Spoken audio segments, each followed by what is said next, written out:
hoje nós estamos aqui em mais um The Hub Talks, né? A oportunidade de mais uma conversa e sobre temas palpitantes aí para a área trabalhista. Estamos com a presença dos doutores Flávio Cooper e Fábio Cooper, desembargadores aposentados da 15ª Região. Um grande prazer recebê-los. Para nós, assim, foi de fato uma questão memorável, né, em completar 15 anos de escritório e tê-los conosco hoje. Junto comigo está o Tomás, que é advogado gerente da área trabalhista.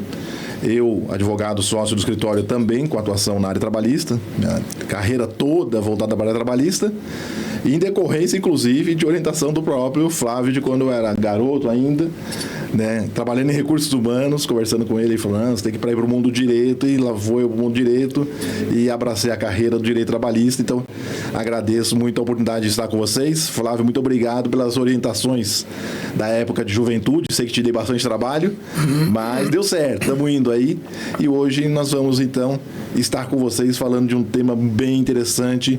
Vamos iniciar falando um pouco sobre conciliação na Justiça do Trabalho. O Flávio vai nos prestigiar falando de alguns casos e depois a gente vai bater um papo aí discutindo esse tema sobre a conciliação, que nós temos bastante pergunta para fazer para vocês, porque é uma coisa interessante, Flávio. Bom, eu sou da década de 70, mas comecei a advogar na década de 90, me formei em 98. E nessa transição ali de 90 a 98, eu trabalhei muito com as empresas, né, ainda em recursos humanos. E quando a gente falava em conciliação, e logo que eu comecei a advogar, você chegava numa empresa e falava assim, olha, esse processo é melhor você fazer um acordo. Naquele dia você já tinha perdido o cliente. Naquele momento você perdia o cliente. O cara fala, acordo? Chamando advogado aqui para falar para mim que eu tenho que fazer acordo, você é doido, né? E não tinha aquela aceitação de se fazer acordo, porque existia aquela máxima, né, de que eu vou fazer um acordo, eu estou assumindo minha responsabilidade, estou assumindo uma culpa que eu não tenho, parte do empregador, ou se eu fizer um acordo, vai virar uma avalanche de ações aqui na porta da minha empresa, todo mundo vai achar que tem que fazer acordo e entrar com a ação, e vou ter aqui um batalhão de novas ações por causa do acordo que eu vou fazer. E hoje é exatamente o contrário. 15 anos depois, na advocacia, a gente trabalha com grandes grupos empresariais, muito grandes, e se a gente não leva para eles as metas de acordo, o raça, coitado, sofre todo dia com cobrança de meta de acordo. Então, cadê a meta de acordo? Cadê os acordos? Cadê os acordos? A gente perde o cliente. Ou seja, momento em que a gente perdeu o cliente porque queria fazer acordo, e hoje muitos escritórios perdem o cliente porque não tem uma área especializada para fazer acordo e participar de conciliações na Justiça do Trabalho. E aí, uma pergunta para o Flávio desenvolver o tema dele. Conciliação ou mediação, Flávio? Isso foi uma discussão que eu tive aqui com o Tomás esses dias. Tomás, eu falei para ele, é conciliação ou é mediação, né? Então eu queria escutar do Flávio, com a experiência que teve, os casos que fez. Justiça do Trabalho, conciliação ou mediação, Flávio? Por favor, fique à vontade para apresentar. Ok, muito obrigado pela pergunta. Eu ainda relembro você, doutor Alexandre, assim que eu vim para São Paulo com a família, como eu tinha 28 anos de idade, vim do Rio de Janeiro, passei no concurso para a 2ª Região, a gente morava ali perto do Borba Gato, onde você morava na vizinhança. E você era um jovem adolescente, tranquilo, mas já pensando o seu futuro profissional. E isso ensejou as nossas conversas, você conheceu meus filhos, que eram pequenos, e aí eu fui te acompanhando à distância, principalmente através de um amigo comum que também morava perto e que eu conheci no Rio de Janeiro, e quando eu cheguei a São Paulo ele me acolheu. Me lembro que primeiro Natal que eu ia passar sozinho, ele me convidou para a casa dele, que é o Danilo e a Marina Talanças, né? Muito gente boa. E o Danilo, ele influenciou em incontáveis vidas, inclusive a nossa, no sentido de sempre, o Danilo, que é um gestor, administrador, autor, né? Ele sempre incentivava o estudo contínuo, o aperfeiçoamento das carreiras e você ser a sua melhor versão, né? A melhor versão do eu. Então, cabe aqui uma menção, e ele sempre falava, quando eu falava com ele, olha, eu estive com o Alexandre, Alexandre é um advogado, Alexandre tem um escritório, o Alexandre está, né, estudioso, o Alexandre está fazendo pós-graduação, então eu sempre vinha acompanhando ele, e também menciona a Marina, que é psicóloga, sim, e os dois juntos são um casal que está presente na nossa vida e no nosso coração. São formidáveis. Eu queria falar sobre a questão da conciliação, né? Antes de entrar propriamente na diferença entre a mediação e conciliação, e tem espaço para as duas coisas, né, na área da justiça, né, e na área do direito, né, pré-processual, durante o processo. O tema, né, que você sugeriu, o aumento da conciliação na justiça do trabalho. Eu fiquei pensando, né, porque houve esse aumento, e eu concluí que as partes e os advogados, eles aprofundaram a sua consciência e lucidez em que se pode acreditar em que as partes, mesmo em conflito, podem chegar a um ponto de equilíbrio, um ponto de justiça, um ponto de consenso, onde haja satisfação para ambos, onde cada um saia em paz, né? E eu até penso que a conciliação, que é um método, né, de solução consensual de conflitos, e ela é presidida pelo juiz, né? Presidida pelo juiz para quê? Para ele dar o selo de que aquele conflito terminou, que não se discute, não se recorre daquela aprovação, e também uma fiscalização da lisura, do que houve um entendimento entre as que compreenderam o conflito e que compreenderam e que aceitaram as condições, né, que eles mesmos formularam. E que isso é um aumento de consciência de partes e advogados, né? Partes e advogados, que, como você disse, historicamente isso era um pouco questionável. Alguns advogados, não. Você me contratou para brigar. Então, advogado bom é advogado que briga, não é advogado que concilia, não é advogado de paz, né? É o advogado de briga, é advogado de guerra, de luta, né? E as partes também, porque a parte não suporta a demora, aquilo aflige a parte. Mas o meu caso não foi solucionado, né? E o acordo ele resolve esse problema, né? Ele resolve o problema do litígio e resolve o problema do tempo.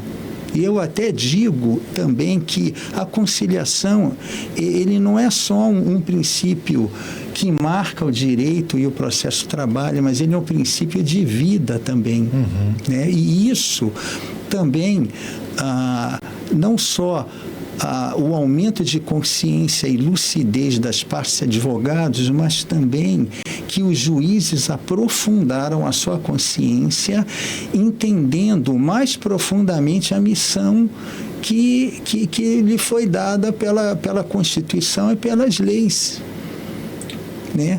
Quando a lei fala para o juiz, olha, qualquer hora o acordo, a conciliação pode ser feita, né? Qualquer hora pode ser feita. Mas tem 2 momentos que você tem que fazer, senão esse processo não vai ser válido, né? Um momento em que, no início do processo, estão discutindo expectativas, mas depois da instrução, ele já conhece as provas, o juiz já sabe as provas, a parte sabe o que provou, o que não provou, né? E depois disso também, né? Todas as gestões dos tribunais têm imaginado, né, levado não só a conciliação para o 1º grau, a conciliação para o 2º grau também, mesmo porque os presidentes dos tribunais, eles também são juízes que fazem audiência de conciliação, desembargadores fazem audiência de conciliação nos processos coletivos, né? E alguns processos coletivos tensos, processos de greve, né? Então, esse princípio da conciliação foi sendo adotado, foi sendo, né, compreendido, né, que o juiz do trabalho, que isso é bonito, você terminar o processo por acordo é mais bonito do que você dar uma sentença e que o juiz depende da prova, depende de um depoimento de terceiro, depende de interpretar os fatos que ele não presenciou, mas as partes presenciaram, eles sabem o que aconteceu, eles sabem o que é correto, o que não é correto. E eu até digo que a conciliação ela pode estar dentro de um princípio maior que a conciliação, que é a reconciliação. E quando se fala em reconciliação, as partes conviviam juntos e, num determinado momento, elas interromperam esse convívio pacífico, eles se desentenderam, mas agora eles precisam voltar a se dar bem de novo, ou pelo menos cada um seguir a sua vida em paz, a reconciliação. E a reconciliação, também quero mencionar isso, porque para mim é um princípio importante, ele tem uma dimensão espiritual, porque Cristo disse o seguinte, reconciliai depressa com teu inimigo para que ele não fale para o juiz não mande oficial de justiça e te coloque na prisão. Claro que Cristo estava falando para aquela época, para pessoas entenderem, na época que tinha prisão por dívida. Mas o que a gente pode entender disso? Primeiro, não tem inimigo. Segundo, se tiver inimigo, faz as pazes depressa, faz as pazes logo. Então, acho que isso é um princípio importante. E aí eu trouxe aqui só para vocês terem uma ideia, assim, na minha vida profissional, eu quero mencionar alguns casos de acordo, só para do que a gente pode aprender com isso. Por exemplo, eu estava em São José dos Campos e um empregador não queria fazer acordo de jeito nenhum, então em audiência ele disse: doutor, eu não tenho dinheiro. Quer dizer, com isso qualquer juiz ia pensar, bom, não tem dinheiro, não tem acordo. Mas me veio, de repente, um lampejo, e eu perguntei: o senhor não tem dinheiro, o senhor tem o quê, então? Ele falou: eu tenho vaca. Aí eu perguntei para outra parte: o senhor se interessa por vaca? E foi uma coisa automática. Aí ele pensou um pouco, falei: eu me interesso. Aí eu olhei bem para os dois, estava falando com duas pessoas da área rural. Aí, o que aconteceu? A gente fechou o acordo de tantas vacas, só que a gente tinha que discutir o peso das vacas, porque a vaca não pode ser gorda demais, nem magra demais, né? Não pode dar as piores vacas. Então, a gente tinha o peso das vacas. Nós tínhamos que colocar um mediador nessa conciliação, um expert, para ele poder, que a gente chama o momento da escolha de concentração no direito civil, né? Então tinha que ter um momento de concentração, que a escolha das vacas não pode ser nem o devedor e nem o credor, que cada um vai escolher o pior, o outro vai escolher o melhor. Então nós nomeamos um mediador, para vir e escolher as vacas médias, razoáveis, para fechar aquele acordo. Correu tudo bem. O mediador foi lá, fez o seu trabalho de mediação, de aproximar as partes, e foi feito o acordo, tudo tranquilo, não houve problema nenhum. Então, isso é uma coisa que, às vezes, quando o juiz, assim, a conciliação faz parte dele, sabe? Ele não desiste fácil, não tem conciliação impossível, basta um pouco de boa vontade, basta acreditar. E não queimar uma etapa procedimental. Tem acordo? Não tem. Então tá bom, vamos lá, que eu tenho muitas audiências. Se ele fizer assim, né?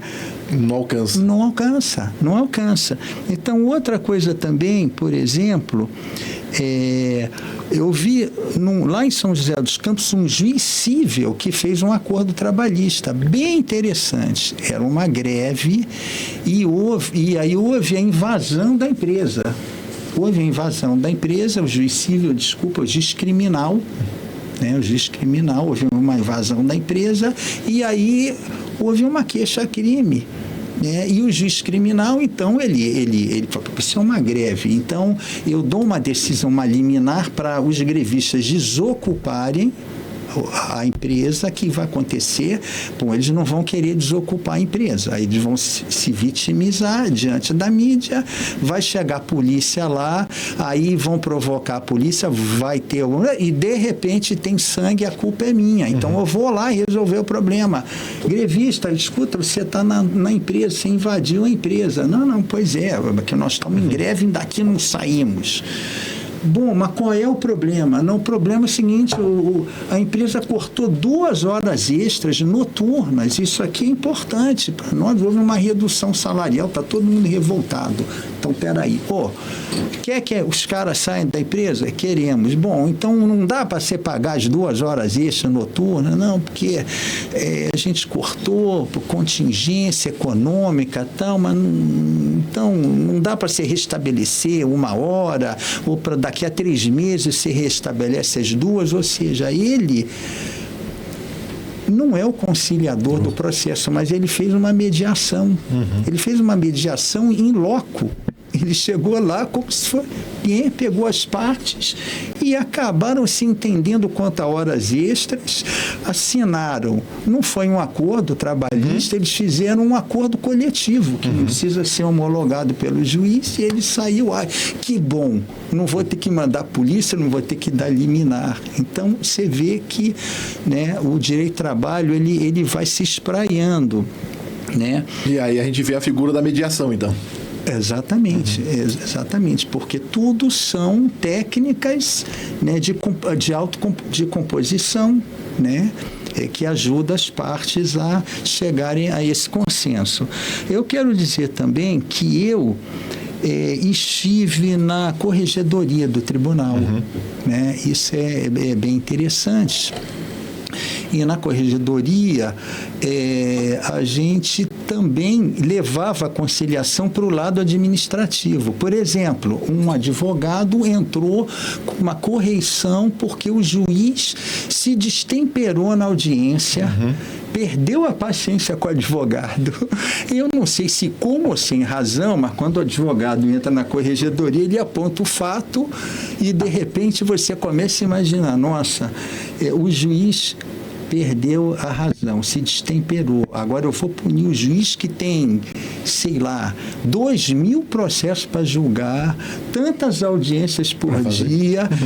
Às vezes ele está com um problema em casa, às vezes ele está estafado e aí ele continua trabalhando. Como é que eu vou fazer isso? Aí eu marquei uma audiência, nesse caso, e a associação ficou louca comigo, né? Doutor, corregedor, a audiência que o advogado é o representante, o juiz é o representado, e até mencionando o representante da associação era o juiz Guilherme Feliciano, que hoje é conselheiro no CNJ.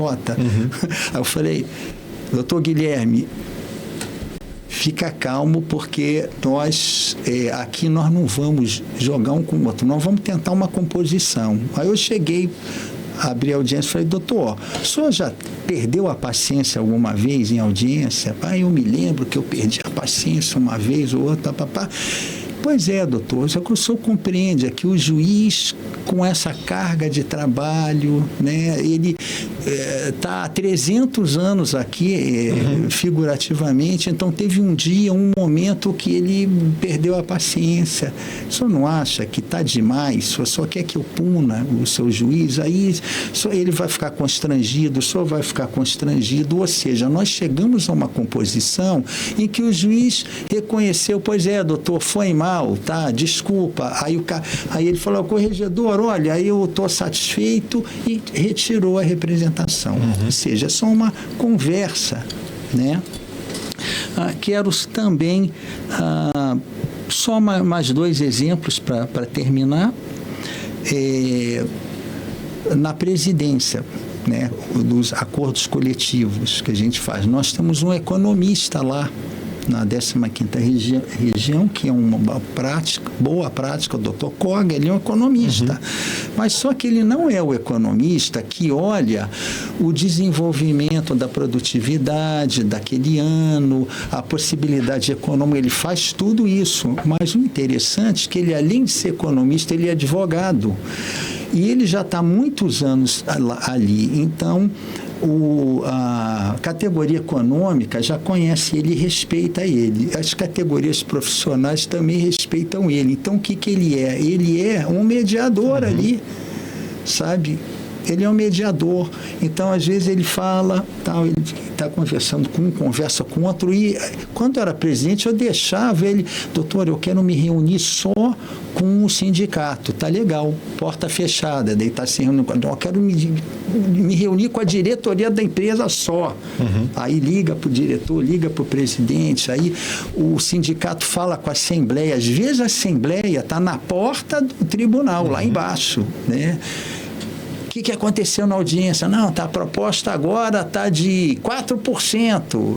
Vamos aceitar ou não vamos aceitar? E essas ações são bem complexas, né? São bem complexas e tem tudo aquilo, né? Quando é transporte, atividade essencial, né? Então, isso é bem interessante.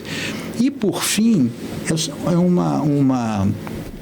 um caso em que eu estava na corregedoria, e a gente sabe, todo corregedor não pode se imiscuir na atividade jurisdicional.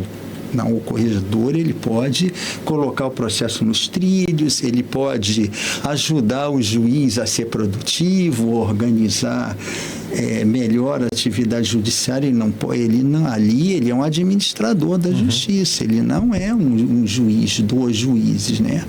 Mas uma vez aconteceu o seguinte, era um processo, era uma execução com coisa julgada e tudo, uma execução de milhares de reais, e um grupo lá que estava com os imóveis penhorados, era numa casa de misericórdia, sabe? Essas casas de esses hospitais. Tipo Santa Casa. Santa Casa, era uma Santa Casa de uma dessas cidades.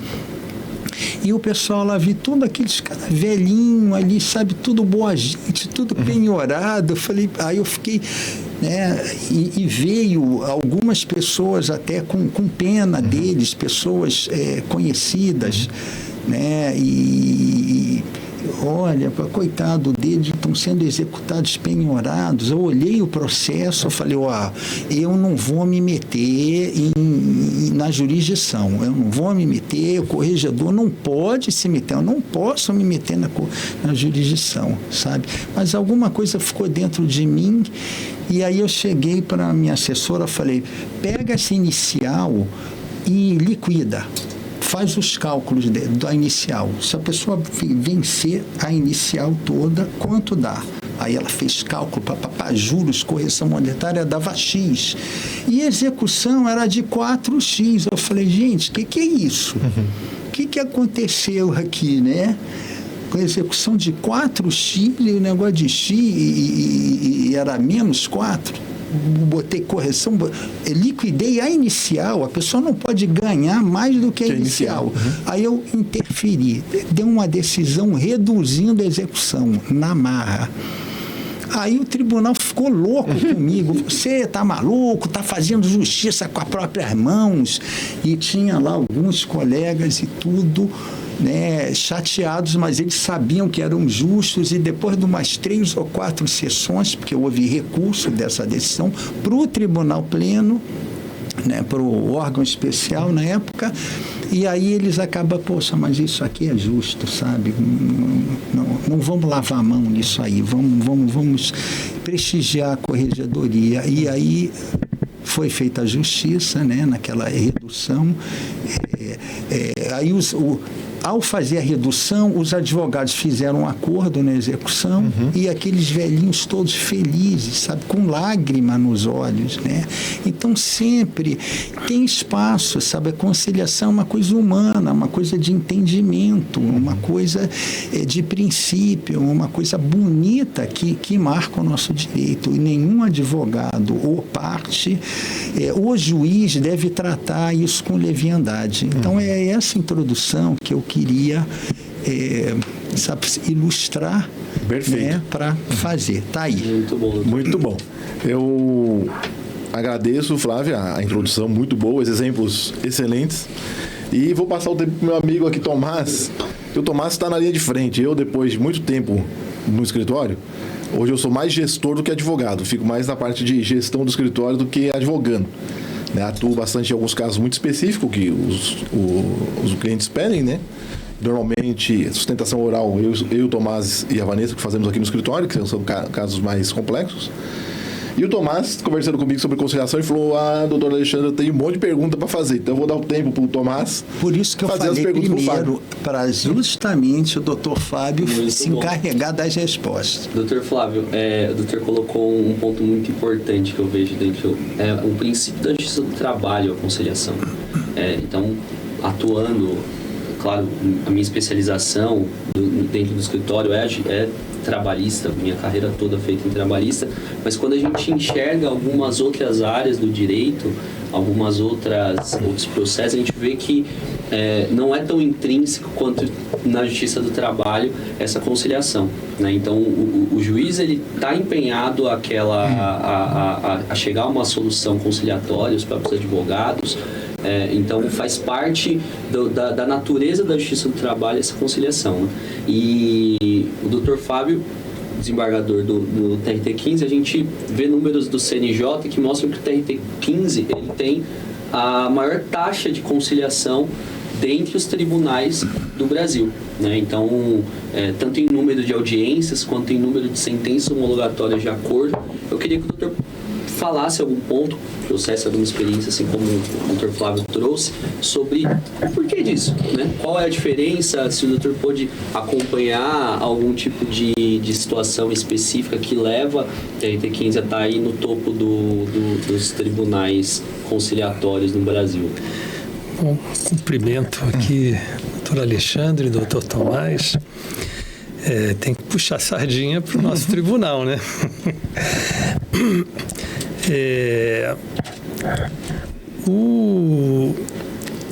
A conciliação, ela sempre, como o doutor mencionou, ela sempre esteve intrínseca não só no direito do trabalho, mas na justiça do trabalho, no processo do trabalho.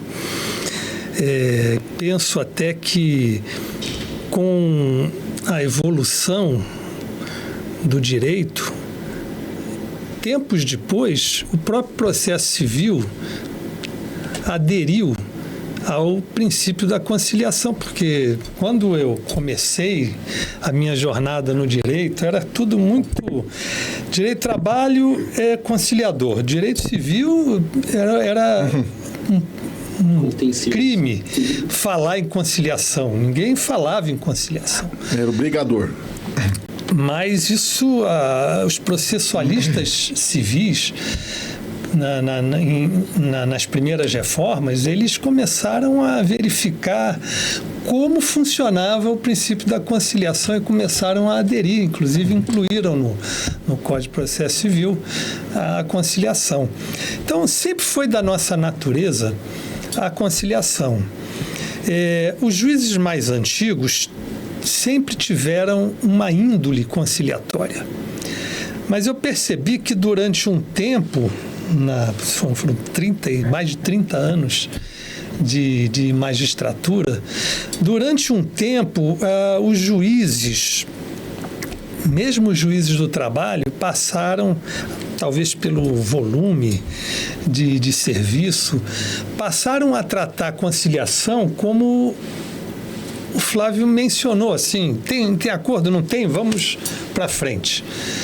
Até que começou-se a ter uma consciência de conciliação, especialmente quando se criou o CNJ e os conselhos, né, o CSJT. Houve no início lá da década de 2000, logo no início, o CNJ, através de uma resolução, criou mecanismos de conciliação ou de mediação processuais, institucionalizou, né?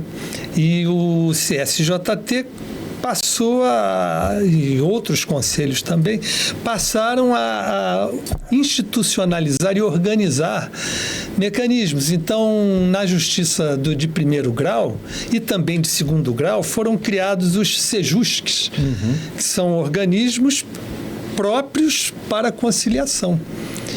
Então, isso começou a criar uma mentalidade de conciliação e, não sei, não saberia explicar, mas a 15ª região sempre foi extremamente produtiva nesse espírito conciliatório, e houve uma prática, e eu não sei quem iniciou, mas eu me lembro que quem influenciou, eu me lembro do Flávio fazendo essa iniciativa no segundo grau, que era o relator dos processos, verificando determinados processos menos complexos, mais simples, com cálculos mais fáceis de se fazer. Ao invés de levar o processo para a pauta, levava-se para uma mesa de negociação. Quer dizer, isso em segunda instância, em grau recursal. E muitos acordos foram feitos, eu mesmo participei desse tipo de conciliação. Né? Aqui está, a gente liquidava o processo, processos com valores mais baixos, mais simples. As partes vinham, às vezes não vinham, mas por telefone, por vídeo, enfim, facilitava a comunicação e muitos acordos saíram dali antes do processo ir para a pauta. Eventualmente, as partes diziam, né, muito eventualmente, bom, vamos para a pauta, dá a decisão e aí a gente depois vê e senta de novo e negocia. Mas geralmente saía muitos acordos antes do processo chegar para a pauta de julgamento. Isso tinha um valor de desafogar o volume enorme de processos. Então, começou uma série de semanas de conciliação, tanto no primeiro grau como no segundo grau. E isso tudo incentivou. E eu tenho que puxar a sardinha, o pessoal da 15ª região é top, né? Então, nós fizemos a lição de casa. Nós fazíamos, né, sempre com excelência, né, os números da 15ª região sempre foram bem satisfatórios e sempre o tribunal recebia elogios, menções do TST a respeito da conciliação. Excelente. Como o Tomás falou, nós fizemos aqui o dever de casa e fomos buscar no CNJ como que estava a questão da conciliação e, de fato, a 15ª vem disparado, né, Tomás? Sempre ali, todos os anos, como o tribunal que mais concilia, né? Mas também tem as dificuldades, né? Então, às vezes eu converso aqui bastante com a equipe e falo assim, qual que é o desafio, por que nós não estamos conseguindo conciliar quando o nosso cliente vem e fala, não, eu estou disposto a conciliar, tem aqui, ó, tem X tanto processo que eu quero tirar da frente. Por que é que a gente não consegue atender esse anseio do nosso cliente em fazer a conciliação, fazer o acordo, né? E aí algumas dúvidas, né, que surgem, alguns algumas pesquisas que a gente faz. É um escritório que, como eu falei no começo, como é muito tecnológico, a gente trabalha muita pesquisa tecnológica, vai entender o porquê que não está acontecendo e até o porquê o mercado vem mudando e o que está acontecendo com o mercado. E duas coisas que nos chamou a atenção foram de elementos dificultadores. Primeiro, um deles foi os advogados denominados advogados ofensores, né? Então, o que a gente vê muito? Tem empresa que 50% dos processos que eles têm está na mão de um único advogado, né? E esse advogado tem uma carteira muito grande e, por vezes, muitos dos reclamantes que ele tem ali precisam do dinheiro, ele paga o reclamante e ele fica com esse processo para ele. E depois verificamos também, puxando a pesquisa a nível mais tecnológico, aprofundando mais ainda, nós descobrimos um outro elemento no mercado que foi muito interessante, que são os fundos de investimentos, né? Então, antes nós tínhamos fundo de investimento preocupado em comprar empresa, fundo de investimento querendo investir em imóveis, fundos de imóveis, e hoje nós temos uma grande gama de fundo de investimento fazendo o quê? Comprando processo. Comprando processo. Como é que os doutores veem essa atividade com a visão aí de magistrados, desembargadores? Porque nós aqui do lado de cá, como advogados, a gente vê como um elemento dificultador.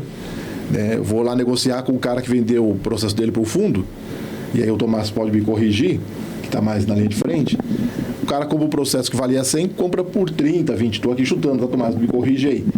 E na hora que a gente vai lá conciliar com ele fala, não, agora é 100, que eu só fecho o acordo se for por 100. Aí por 100 a empresa não fecha, a empresa fala, não, então vamos até o fim do processo. Aquele crédito que era um crédito alimentício na sua natureza, né, um crédito trabalhista alimentício, ele não perde a natureza, mas ele passa a ser aquele detentor daquele direito de receber, que foi passado pelo reclamante por um fundo, passa a não ter mais o interesse simplesmente alimentício naquilo, e sim quase que mercantilizado, né? Passa a ser um negócio para ele aquele recebimento. Obviamente isso dificulta a realização do acordo. Claro que não impossibilita, né? A gente consegue também fazer acordo com esses fundos, mas já dificulta muito aquela natureza de negociação do acordo dentro dessa situação, né? E, querendo ou não, isso vai acabar perpetuando ainda mais aquele processo que tem a tendência de seguir o seu caminho natural, de chegar até a execução e ser encerrado mediante pagamento efetivo da execução, né?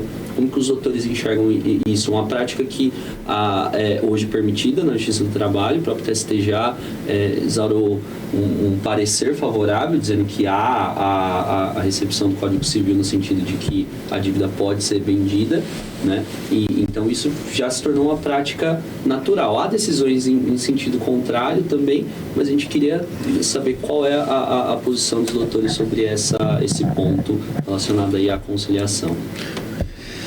Bom, voltando, nós somos de uma geração, nós pegamos aqui a antiga geração da Justiça do Trabalho, e hoje nós temos uma Justiça do Trabalho completamente diferente daquela que iniciamos, né? Mas antigamente, quando havia assim uma mão de obra muito grande voltada para a construção civil, especialmente no Rio de Janeiro, construção do metrô, né? A gente veio do Rio, né? E havia muita mão de obra que vinha especialmente do Nordeste e se empregava aqui, era dispensado, entrava com um processo, mas ele tinha que voltar para casa. E o que ele fazia? Vendia o seu crédito, tinha um crédito de 50 mil, ele vendia por 5 mil para poder pagar a passagem e voltar para casa. E o advogado ficava com esse Já era comum, então? Com esse crédito, havia essa prática. Não estou dizendo que era comum, mas havia essa prática e nunca foi olhado com bons olhos pela OAB. Isso era uma prática assim que não era camuflada. Mas hoje, inclusive eu tive recentemente, pouco antes de me aposentar, eu peguei uma situação semelhante e fui examinar, porque eu não tinha visto uma coisa dessas, né? Então eu descobri que realmente existem empresas que se especializaram na compra de créditos. Então, existem empresas idôneas que compram créditos em execução, por exemplo. Você está lá com 100 mil de execução, ele te dá 70, 80 mil. Mas já vi também casos em que você tem 100 mil e eles te dão 10. Né? Então, nessa situação, o que me chamou a atenção, quer dizer, como o Dr. Tomás mencionou, isso tem sido aceito, é um negócio jurídico lícito que tem sido reconhecido aqui. Mas existe um detalhe, não sei se em todos os casos, mas o que essas empresas fazem é que elas fazem um negócio com o reclamante, com o exequente, mas elas não noticiam no processo que fizeram esse negócio. Então, para o juiz, é o reclamante que está lá, mas o reclamante já foi embora, já não está mais lá. E um determinado juiz não considerou, tornou ineficaz lá o negócio e mandou para frente. Né? E a empresa veio, não, isso é lícito e tal. Mas por que não informar o juízo que houve o acordo e juntar o termo? Até eles alegavam segredo profissional e tal, quer dizer, eles não podiam mostrar o segredo deles, né, o contrato. Né? Então nós vemos duas práticas nessas situações. Né? Como a gente acaba fazendo contato, a gente até conhece os escritórios que atendem as fintechs que compram os créditos. Então existem essas duas práticas realmente. A prática de constituir isso dentro do processo, informar o juízo que foi feita essa compra, essa cessão de crédito, ou não também. O que me parece ser o correto, né? Você tem que informar o juiz. E num processo que eu atuei, foi uma celeuma danada, porque eu determinei que eles juntassem no processo, lá no tribunal, que eles juntassem no processo o contrato. Mas aí eu... Para não divulgar o negócio deles, eu determinei o sigilo das informações. Então, só o advogado da parte contrária e ninguém mais poderia ter acesso. Mas essa é uma questão, uma realidade que vai começar a surgir. Né? E pode ser um dificultador, porque tem empresas idôneas e tem outras que compram crédito por 10%. Sim. Eu posso também contribuir. Todo negócio jurídico depende dos requisitos da sua validade. Né? Então, você tem que ver se houve dolo, né? Se houve fraude a credores, né? Se houve fraude à lei... Algum tipo de vício, né? O tipo de vício. Então, primeiro depende disso. E segundo, que a lei é expressa. Se você compra um crédito, você tem que... Se você compra um crédito, você tem que negociar o devedor, porque o devedor... Para quem que ele vai pagar? Ele vai pagar para o novo titular, né? Que passa... Houve uma subrogação. Eles não aparecem. Então, isso é um requisito legal. Então, quando a coisa é feita ao arrepio, é possível vender crédito? Sim. É possível vender crédito trabalhista? Desde que, né, não haja nenhum vício de vontade e desde que a coisa seja feita com lisura, seguindo as condições da lei, se notificando. É que o argumento que eles usam é que é um contrato de natureza civil, que não tem nada a ver com o direito do trabalho. Exato. E eles não querem que a gente se manifeste sobre isso. Mas no processo a lei expressa que o devedor tem que ser notificado. Para saber quem é o credor, né? O que acontece é que há uma substituição de advogados no polo ativo. Então, você percebe no processo quando há essa modificação por isso. O advogado que sempre conduziu, ele subestabelece aquele processo para um novo advogado que passa a conduzir o processo. E no fim, como a empresa, via de regra, paga no processo e quem recebe é o advogado, a gente, no fim, não sabe nem quem recebeu, né? Claro, a gente, se houvesse alguma fraude, alguma má-fé dessas empresas, com certeza a gente teria notícias de retenção de crédito, reclamantes colocando ali que não receberam, que eu particularmente não tenho visto. Mas a gente não sabe quando esse reclamante recebeu. Eu acho que o juiz ele tem que ter muito cuidado, né, para não se usar a justiça para fazer uma injustiça. Uma vez eu peguei uma conciliação em que o exequente renunciava à execução. E aí eu marquei uma audiência, falei, mas você está renunciando à execução, você tem coisa julgada, era contra um banco, e o banco vai te pagar tanto. Eu falei, é verdade, doutor, mas só acontece o seguinte, eu estou desempregado todo o tempo do processo e o banco me ofereceu emprego. Para mim vai ser mais importante, olha, eu vou ganhar tanto por mês. Eu falei, mas se você desistir e não te empregarem, não, eles vão me empregar. Aí eu tentei proteger ele, homologuei, mas eu coloquei uma condição de emprego, um tipo de uma condição, né, antes de arquivar o processo, né, para proteger, e tudo deu certo. Ele renunciou, a renúncia era legítima, ele sabia o que estava fazendo, ele trocou o crédito dele pelo emprego. E aí eu botei uma cláusula de estabilidade para não empregar e depois mandar embora, fiz tudo, mas foi um acordo legítimo. Então, eu acho que quando o juiz suspeita na execução ou no processo que há qualquer coisa ilícita, ele tem que chamar a parte. Eu quero falar com... O juiz pode chamar a parte a qualquer momento que ele quiser para depoimento pessoal. Eu quero ouvir o reclamante, eu quero ouvir a reclamada, porque ele vai julgar de acordo com o convencimento dele. Né? Então, se o juiz usar isso, ele vai ver o que é legítimo, o que é correto e o que é fraudulento.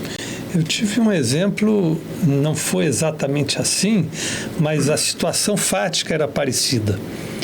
O reclamante em execução, ia começar a execução, o crédito dele era mais ou menos 80 mil, e a empresa ofereceu lá 10 mil, ou menos, 8 mil, não sei. Ele estava desesperado, aceitou, e eu chamei as partes para conciliar. Mas por que você está aceitando? Você não sabe que você tem direito aqui a 80 mil e tal? Por que você está aceitando isso? Eu estou desesperado. Então vamos resolver isso. Não homologo o acordo, libero o depósito execução, que é o valor mais ou menos que a empresa ia pagar, e vamos prosseguir. Né? Qual era a intenção? A empresa queria se aproveitar do desespero do reclamante, ia pagar o depósito de execução, uma renúncia, e ele ia renunciar ao crédito. Mas há necessidade, quer dizer, um juiz que tenha uma bagagem trabalhista, uma origem trabalhista, tem essa percepção da conciliação. Né? Uma bagagem mais civilista não tem essa percepção da conciliação, uma coisa mais automática. e você precisa ver se realmente está sendo feita a justiça, se a vontade realmente é aquela, se a manifestação de vontade está sendo correta. Um ponto importante que o doutor Alexandre colocou, a gente atua especialmente para empresas. Empresas, elas têm regras internas de provisão, de momentos de conciliação, alguns casos em conciliação em conhecimento, outros em conciliação já em fases mais avançadas, enfim, há várias regras que a gente tem que observar. E a gente se depara muito com a gente costuma dizer o advogado ofensor, no sentido de que há grandes bancas de advogados na 15ª região, a gente conhece alguns, que concentram grande parte dos processos de uma determinada área de atuação ou de uma empresa. E, via de regra, esses advogados, eles conhecendo, entendendo como é a atuação da empresa, ou sabendo que o crédito futuro vai ser maior do que o crédito de hoje, dificultam essa negociação com os reclamantes, né? Há alguns pontos, como a gente costuma até tentar atuar dentro dos TRTs, de chamar os reclamantes para as mesas de conciliação, né? Porque às vezes acaba que só comparece o advogado, o reclamante ele não tem aquela voz de dizer não, eu quero, eu não quero fazer esse acordo. Como que vocês veem isso e como que a gente, a justiça ela pode auxiliar esse ponto para as empresas atuarem? Todo relacionamento ele pode ser evoluído, né?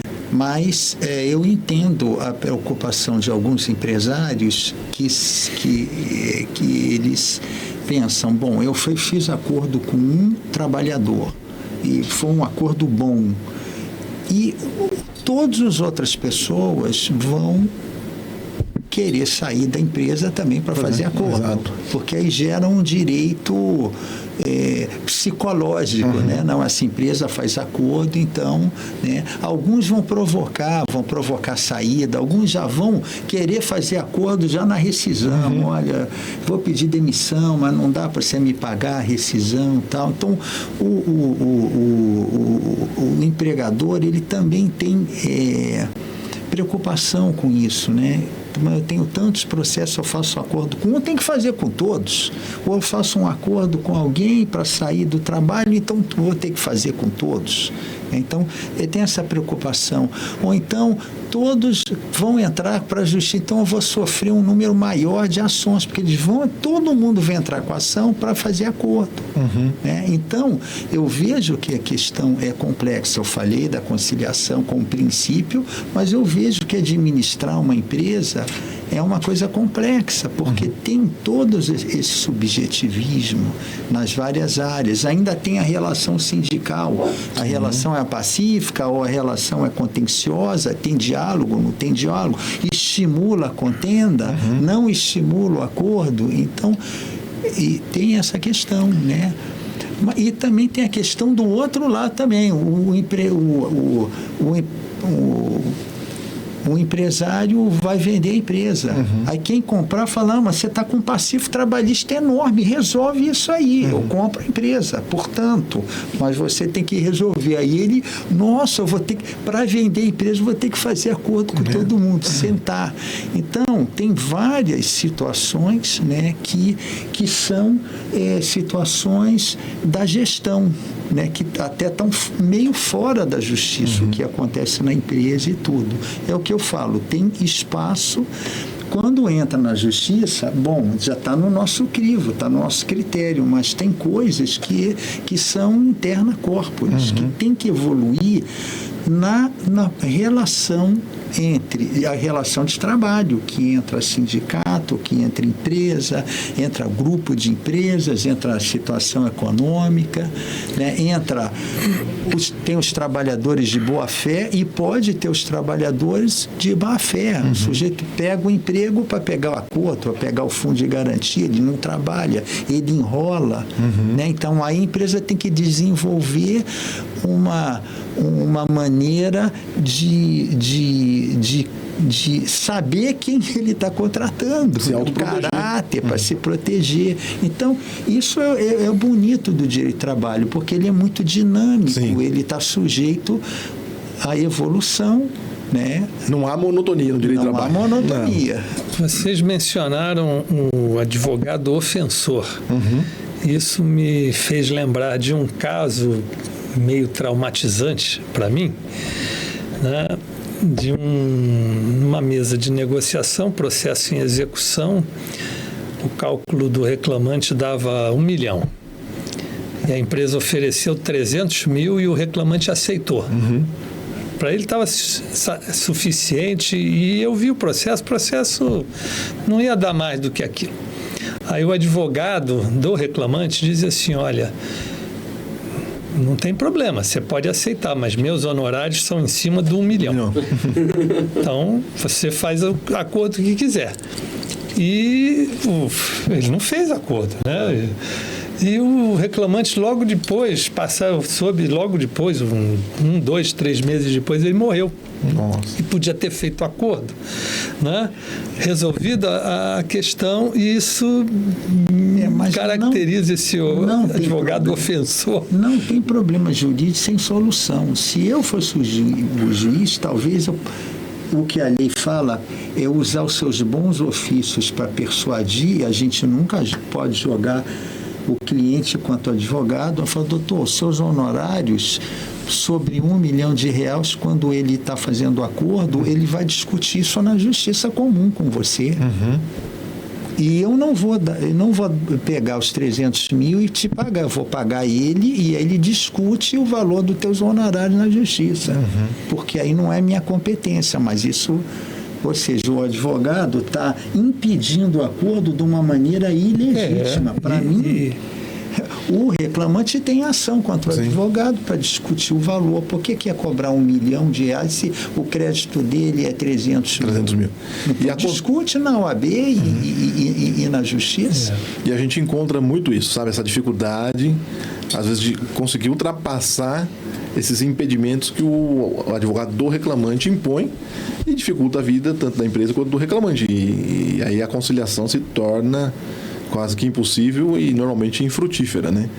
Mas, assim, a evolução nos mostra que a tendência é a conciliação, né? E eu já vi o contrário também, né? Eu já vi, por exemplo, a intenção, em greves, a intenção da categoria é fazer acordo. No entanto, eles vão fazer acordo depois num barulho, porque isso faz parte, né?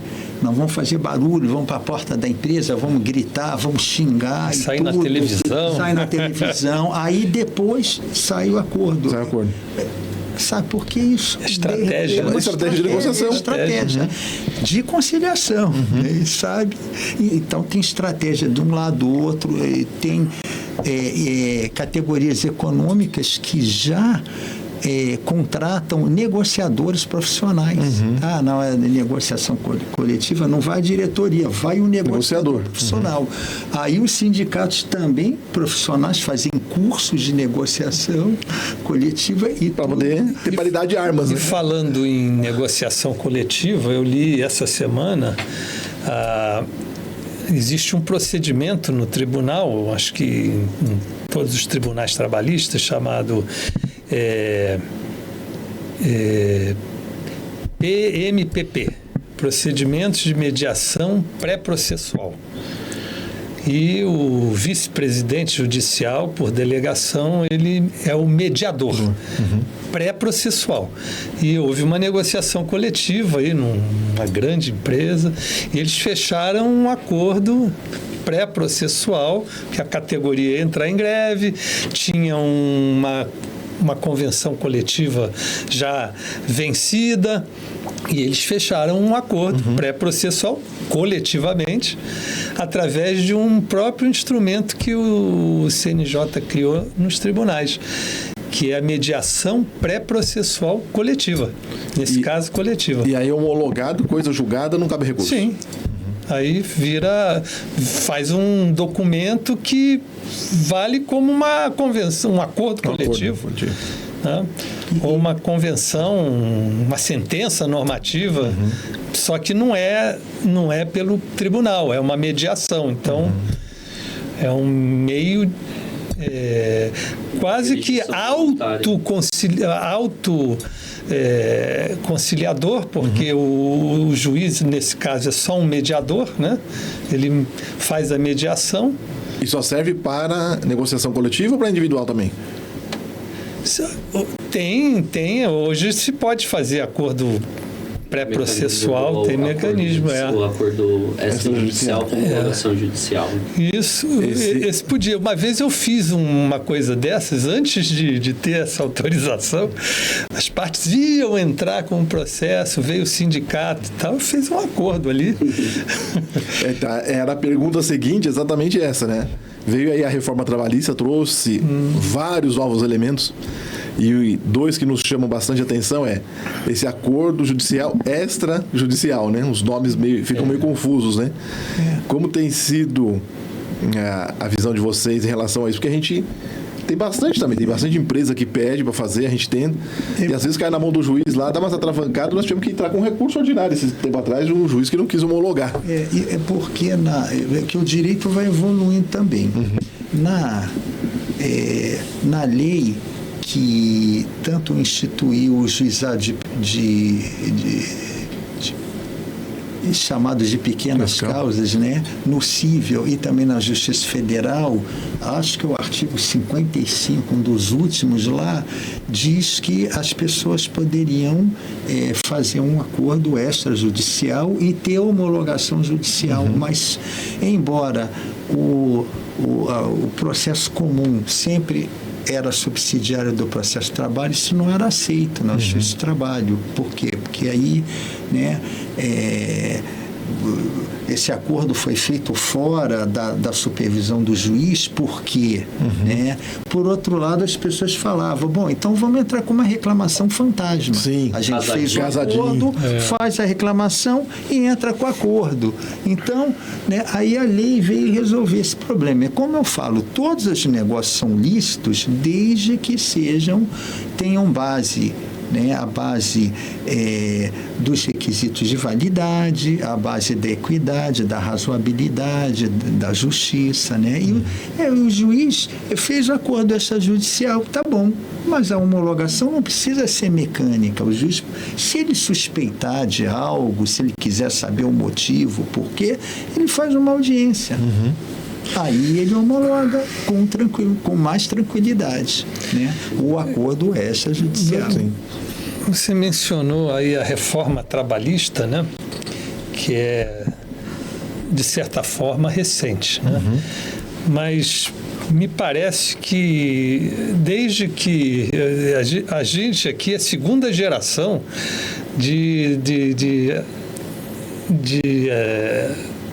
na área trabalhista, né? Nosso pai já era advogado trabalhista desde lá de 1950, né?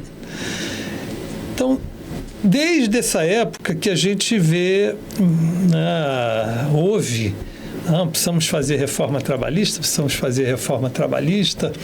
que a CLT está desatualizada, e houve muitas reformas, né, durante um tempo, feitas por estudiosos, doutrinadores do direito do trabalho. Agora, recentemente, pelo menos a minha percepção é que estão fazendo reforma trabalhista por pessoas que não são especializadas no direito do trabalho e por juristas que talvez não gostem do direito do trabalho, né? Então nós estamos vendo uma reforma no direito material, uma reforma no direito processual, uma reforma na institucional, na Justiça do Trabalho, e estamos vendo agora, ultimamente, uma reforma jurisprudencial, porque com as decisões do Supremo Tribunal Federal, o STF está mudando muita coisa. O Supremo está configurando, eu ia usar outra palavra, desfigurando, desconstruindo, mas ele está fazendo uma nova configuração do direito do trabalho, interpretando uma Constituição que é social-democrata, com direitos sociais, né, no artigo 7º e seguintes, impondo uma visão liberal, né, quando a Constituição não é liberal assim. Então, hoje, reforma trabalhista, eu diria que é sinônimo de salada. Fazendo... E ela trouxe muita mudança. Uma das coisas que eu também discuto bastante com os advogados aqui, eu sou assim, mega afeito às mudanças e entender o porquê das mudanças e o que ela traz, né? E aí eu discuto bastante com eles a questão dessa mudança da reforma trabalhista, a figura do empregado hipersuficiente, né? E nós temos algumas empresas aqui, estava falando com o Tomás esses dias, falei, mas eu tenho empresas aqui que 90% do quadro dela é de pessoas que ganham mais de 30 mil reais, acima de 20 com certeza, e todos eles têm nível superior e, portanto, o contrato deles não deveria ser um contrato normal, um contrato comum do trabalho, aquele que o pessoal pega aí na internet, compra na papelaria, e sim um contrato mais elaborado e constituindo as regras que deram formalidade à figura do hipersuficiente, né? O empregado com nível superior e que ganha mais do que 15 mil reais, ou próximo a 15 mil reais, que é o limite da Previdência, lá dos valores da Previdência. E uma das coisas que tem previsão nessa alteração lá do artigo 444 é que esse empregado, ele pode, junto com a empresa, constituir uma câmara de arbitragem para discutir o contrato dele. Na visão de vocês acham que, de fato, esse empregado, ele existe, primeiro, né? Ou não existe? Esse empregado que existe é aquele jogador de futebol que ganha milhões de reais e tem um monte de patrocínio e sim, ele muda alguma coisa na relação? Ou o empregado que ganha ali mais de 15 mil reais, é de nível superior, tem capacidade, competência e condições de negociar no mesmo pé de igualdade com o empregador? E se o faz, se vocês acham que a justiça hoje dá validade para esse tipo de negociação? Assim, à primeira vista parece, não, essa pessoa não precisa da proteção, né, nem da justiça, nem da lei, porque o sujeito ganha tanto, ganha 20, ganha 30, um âncora de televisão ganha 100 mil por mês, sei lá, alguma coisa assim, né? Então não precisa de proteção. Bom, ao meu ver, por exemplo, um diretor de empresa. Então, um diretor de empresa pode ter um ganho ilimitado. Ele pode ter um cartão corporativo e que ele paga todas as despesas dele, tem bônus, ele ganha o lucro da empresa, tudo bem. Mas no dia que quando ele tiver 50 anos, sei lá, 55, e a empresa fala, olha, eu estou pensando em diretores mais jovens, mais modernos, né? Então, eu não preciso mais do seu serviço. O que vai acontecer com essa pessoa? Essa pessoa vai ficar desempregada, ela talvez não vai conseguir ser diretor de outra empresa, vai abrir uma empresa de consultoria, vai ter um ganho reduzido. Às vezes, essa pessoa vai ficar deprimida, às vezes ela vai se suicidar. A área psicológica está cheio disso, às vezes ele vai perder os amigos porque ele não vai mais no clube, a esposa dele não vai ter mais o padrão de vida, com o marido deprimido e aí o casamento não deu certo, vai embora, e aquela pessoa fica miserável. Será que a pessoa que ganha um salário altíssimo, ele deixou de ser empregado, deixou de ser subordinado, né? Ao talante da empresa, sem justa causa, sem motivo nenhum, ele pode perder o emprego dele, né? Ele pode perder o emprego e não ter nada. Então, será que essa pessoa discute, impede igualdade com o empregador dele? Né? Será que precisa de de uma arbitragem para o caso dele, porque a Justiça do Trabalho é muito protetiva e ele não precisa da proteção, é uma coisa que eu questiono. Aí o jogador de futebol, tudo bem, o jogador de futebol ganha milhões, como que ganha milhões? É meia dúzia dos grandes times. Quantas pessoas jogam futebol aqui e o salário deles é mínimo, mas eu sei que tem pessoas, claro, juristas respeitosos, que querem até é um contrato de trabalho diferenciado, então tem que ser a justiça desportiva, a justiça tem que se desgarrar do direito de trabalho, porque tem contrato de imagem, tem, né, ele tem um empresário, ele é uma empresa, né? Essa é outra coisa da empresa, né? Não, o sujeito é uma empresa, como é que ele é empregado? Tudo bem, o hospital precisa de médico, vai lá, eu sou médico, só me precisa. Não, tudo bem, mas aqui eu só contrato empresa, só contrato PJ. Ele, tá bom, quem é? Bom, mas eu não tenho sócio. Tá bom, coloca a tua mãe como sócia. Será que essa é uma empresa de verdade? É um PJ de verdade? É uma condição, olha, você trabalha para mim pessoalmente, mas você tem que ser uma empresa, aí eu te pago, né, por RPA, você é autônomo, você é um empresário. Então, você vê que, sabe, são muitos subterfúgios para tirar as pessoas da aba do chapéu da Justiça do Trabalho. E o doutor Fábio falou um negócio interessante, quando fala terceirização, inclusive PJ, o STF se manifestou a respeito disso, dessa questão do terceirizado, né? De forma que pode terceirizar, a lei autorizou, autorizar atividade meio, fim, enfim. Faça a terceirização que você quiser e terceirização não há que se falar em reconhecimento de vínculo, mas a minha percepção é que a Justiça do Trabalho ainda não trata dessa forma. Eu tenho uma ponderação a fazer, porque essa é uma questão que está sempre viva no direito do trabalho. Né? Desde lá, os primeiros doutrinadores já falavam sobre isso, né? O direito do trabalho foi criado para exercer uma proteção jurídica ao hipossuficiente, né? Numa realidade que hoje está muito diferente.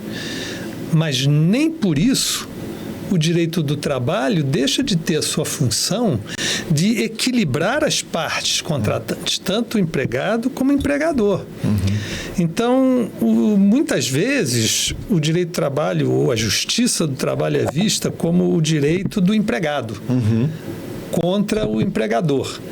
Não, você supervaloriza a posição do empregado e você olha o empregador como se fosse um bicho-papão. Então, essa visão também traz desequilíbrio. Não adianta você supervalorizar o empregado e você destruir a empresa. Sim. Né? Porque não existe equilíbrio. O direito do trabalho serve para dar equilíbrio na relação contratual do empregado e do empregador. Ela tem que valorizar o empregado e o empregador. Sobretudo na realidade brasileira, que 70% dos empregadores são pequenos negócios, são pessoas que talvez estejam em condição tão hipossuficientes. Se você está com 2 hipossuficientes lá. Empregado e empregador. Tentando sobreviver com uma carga tributária terrível, né, com uma folha de pagamento, com o risco do negócio. Então, você não pode ver isso aí, essa divisão de classe, dessa maneira ortodoxa. Você tem que ter equilíbrio em tudo, tem que olhar na realidade do nosso empregador. E talvez muitas das decisões da Justiça do Trabalho hoje, talvez isso é uma visão que eu tenho visto, não estejam mantendo esse equilíbrio. Né? Então, há uma queixa muito grande de parte do empresariado, porque existe uma proteção exacerbada sem olhar para o lado empresarial. Por exemplo, você pega uma empresa e você pega uma pequena empresa, uma microempresa, e você aplica um dano moral de R$200 mil. Acabou a empresa. Não tem como pagar. Acabou a empresa, né? Então, essa é uma questão. E essas novas relações, né?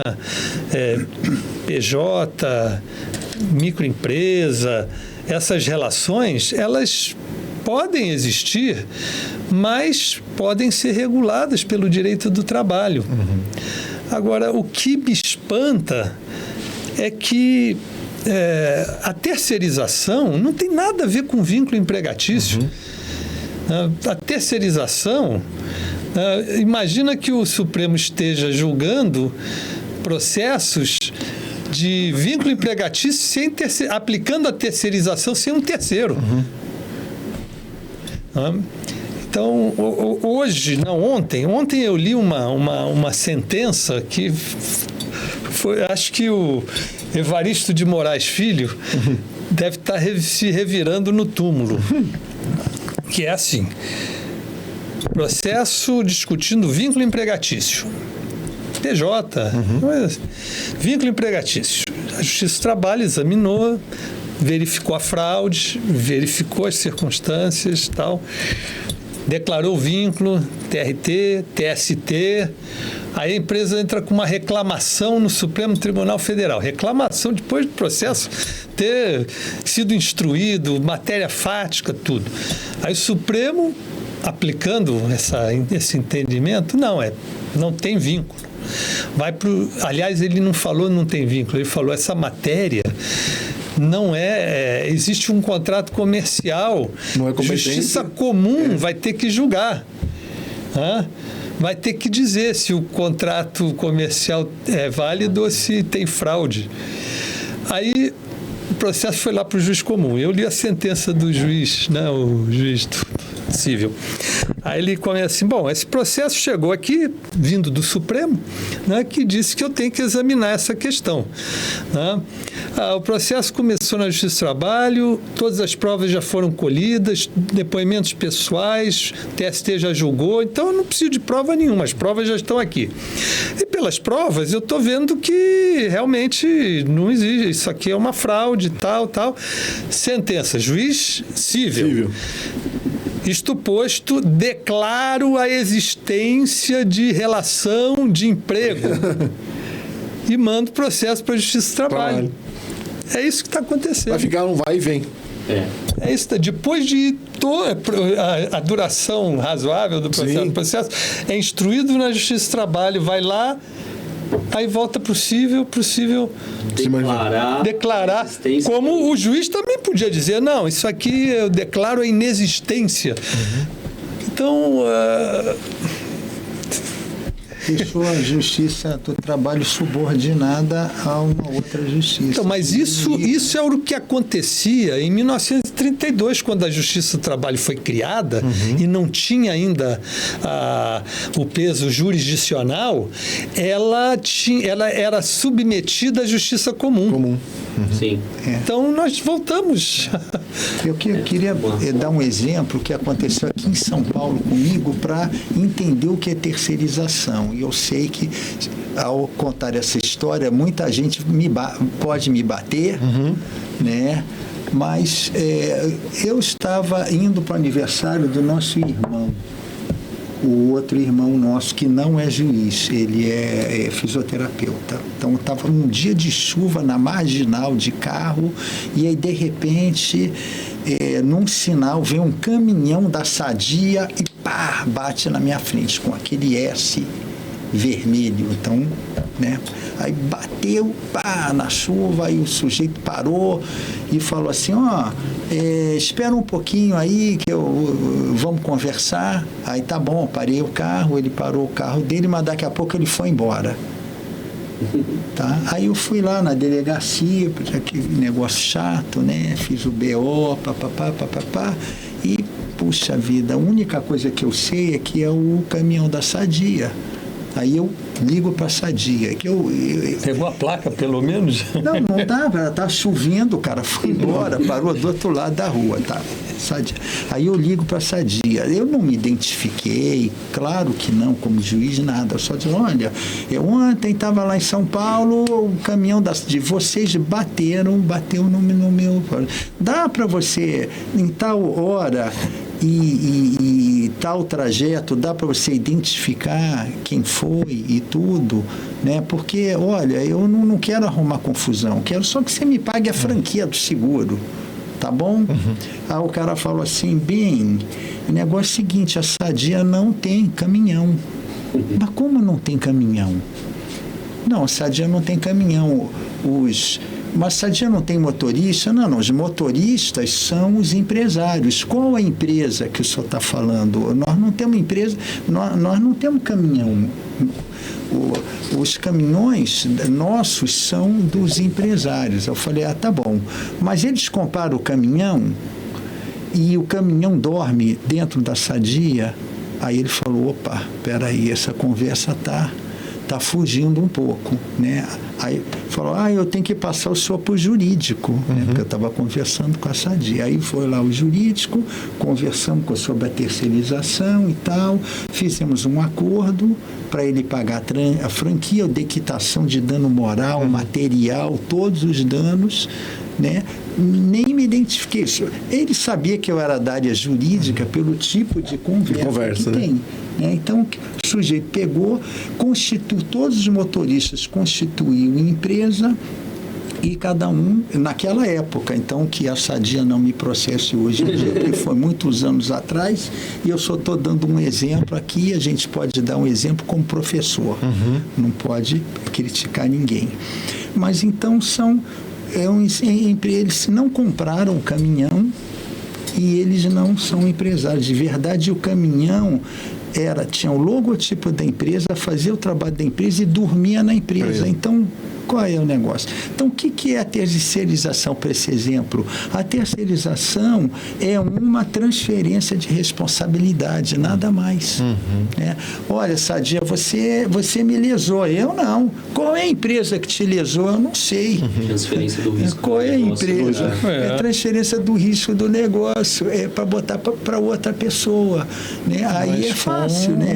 O beneplácito hoje do Supremo. Sim. Exatamente. Flávio e Fábio, muito obrigado pela presença de vocês, um papo muito gostoso, agradável, elucidativo, aprendemos bastante. Com certeza. Acho que tomamos bastante hora da Agnes aqui e gostaria mais uma vez de agradecer a presença de vocês. E chegando ao final, a pergunta que não quer calar: aposentou, fazer o quê? Pescar ou descansar? O que vocês pensam para o futuro? Olha, atualmente eu faço coisas que eu não conseguia fazer, né, na magistratura, né, porque a magistratura te exige muita coisa.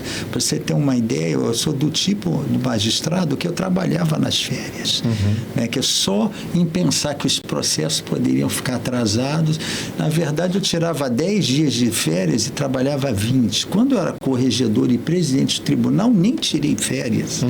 Né, foram 2 anos num e mais 2 anos no outro, 4 anos sem férias. Então agora, por exemplo, eu fiquei muito ausente de casa. Então agora eu estou no momento que eu estou mais presente, que eu estou companheiro da esposa, que a gente faz coisas juntos, que a gente conversa mais, né? É que eu visito mais os filhos, que eu jogo xadrez com os netos, né? Herdamos uma coleção de Machado de Assis, 30 volumes, eu não tinha tempo de ler. Então agora eu estou lendo Machado de Assis, né? Leio lá e leio coisas fora do direito também. Minha esposa é psicóloga, então a gente conversa, ela faz cursos, ela atende, a gente conversa, e trabalho voluntário também. É um trabalho que você não tem um retorno financeiro, não tem uma expectativa, você trabalha, você usa a tua energia para fazer o bem para alguém. Então, eu estou usando o tempo nesse sentido. Eu estou muito feliz. Eu só quero dizer que quem se aposenta tem que ter um projeto de vida, senão vai deprimir, senão vai ficar doente, senão vai morrer, e eu já vi muito disso, colegas que adoeceram, deprimiram e morreram. Então, você tem que ter um projeto, tem que ter certeza que chegou a hora de aposentadoria, tá? E ser útil para a sociedade. Então, eu estou aqui nesse podcast, às vezes eu sou convidado para uma palestra, para uma aula. Eu me aposentei como professor também, mas continuo sendo desembargador e professor. E sempre que eu sou convidado, eu vou para a gente discutir, trocar ideia, aprender. É isso. Excelente. E o Fábio? Bom, eu sou um recém-aposentado, né? Ainda está na Acabei, né, de me aposentar, né? Ainda estou aí praticamente com os caixotes, né? Eu voltei de Campinas para Ribeirão Preto. E meu projeto é realmente dedicar mais tempo para a família, né, para a esposa, para os filhos, para os netos, são 7 netos. E para não perder o hábito, nas horas vagas eu estou me inscrevendo na OAB, né, para eventualmente não perder o contato com o direito, mas também com um tempo mais livre tenho me dedicado a outras leituras que a gente não tinha, né? Não tinha tempo, né?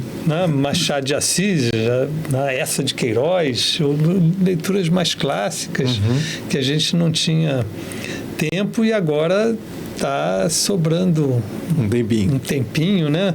Não é aquela avalanche de processos com metas, com uma série de coisas. Né? Então, realmente, se não tiver um projeto, você entra numa espiral de depressão, mas felizmente a gente tem uma família que dá apoio, um trabalho voluntário que dá uma satisfação e, eventualmente, né, para não perder o hábito, participar da vida profissional também, de alguma forma. Excelente, muito bom. Parabéns aí pela carreira, parabéns pelo período que ajudaram tanto aí a Justiça do Trabalho. Agradeço imensamente o Flávio aí por ter sido meu grande mentor ao longo do tempo, né? Principalmente enquanto jovem, que jovem precisa de muita orientação, né? Foi o meu também. Foi o seu também, né? Eu vi lá uma declaração de vocês, acho que quando você assumiu como desembargador, e o Flávio fala da infância de vocês, ele fala que era que nem Cosme e Damião, né? Sempre junto, então imagino que foi bastante o seu orientador também, pessoa formidável. Então, muito obrigado por terem comparecido, estarem conosco aqui, e vamos ver se marcamos um novo encontro com novos temas aí para aguçar um pouco mais o mundo do trabalho, do direito do trabalho. Muito obrigado, viu, pela presença de vocês. Obrigado.